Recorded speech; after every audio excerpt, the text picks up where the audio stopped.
One of the first bottom-feeding fish many aquarists purchase is the albino cory cat or one of its relatives.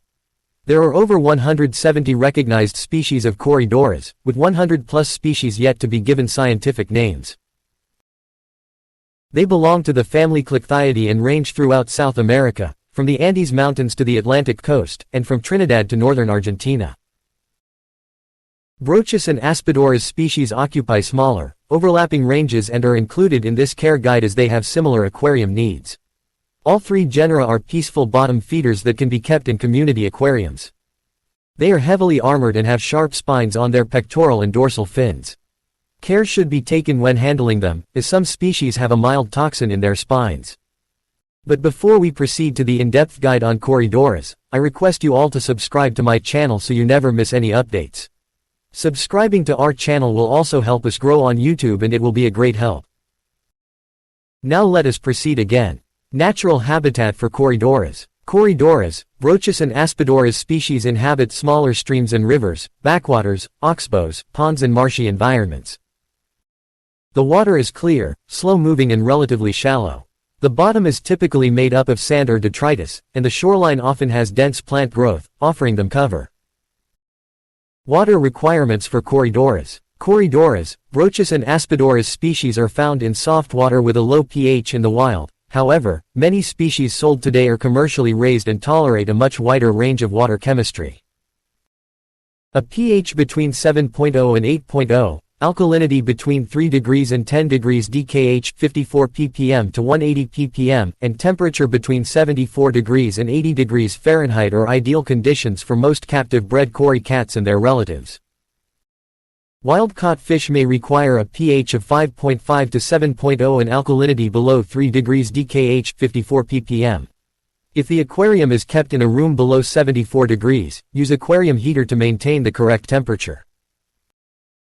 Pristine water quality is essential to good health in these catfish. They should never be added to new aquariums or those that have been neglected. Maintain good filtration and change 10% of the water every week or 25% every 2 weeks using an aquarium water changer or siphon vacuum gravel cleaner. Don't forget to treat tap water with water conditioner before refilling your aquarium. Housing recommendations for Corydoras. A 30-gallon aquarium is best for most species, although pygmy cories such as C. status, C. habrosus and C. pygmaeus can be kept in smaller aquariums. Because these fish like to congregate in groups, open areas should be available near the front of the tank. Some cover should also be provided for them to take refuge in. Substrate should be sand or fine gravel with rounded edges. Avoid jagged materials that could damage their barbels as they forage along the bottom. Corydoras behavior compatibility. Corydoras, Brochus and Aspidoras species are shoaling fish, meaning they like to hang out together. Different species can be mixed, and they will often group together. For best results, they should be purchased in groups of 5 or more. These catfish will sometimes dart to the surface to gulp air. This behavior is normal, however, gasping at the surface constantly may be an indication of water quality problems or low oxygen content. Unlike many catfish, which are nocturnal and can be secretive, cories and their relatives tend to be out and about during the daytime. They can be kept with most peaceful community fish. Different species attain various sizes as adults, so species selection should be based on tank size and the types of fish you keep. Always consult an aquarium expert before buying any new fish for your aquarium. What do Corydoras eat? Corydoras catfish and their relatives are omnivores and typically feed on the bottom, although it is not uncommon for them to learn to come to the surface for food when hungry.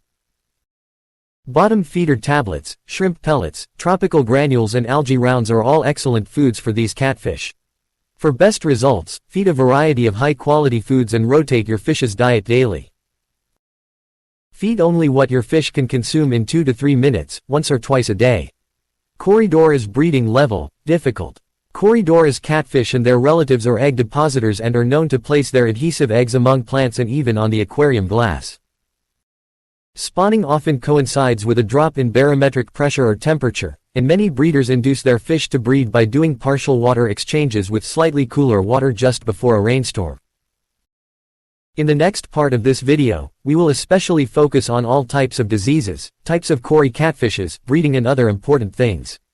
Do subscribe to my channel and press the bell icon and do share the video among your friends. That's all for this video, stay tuned.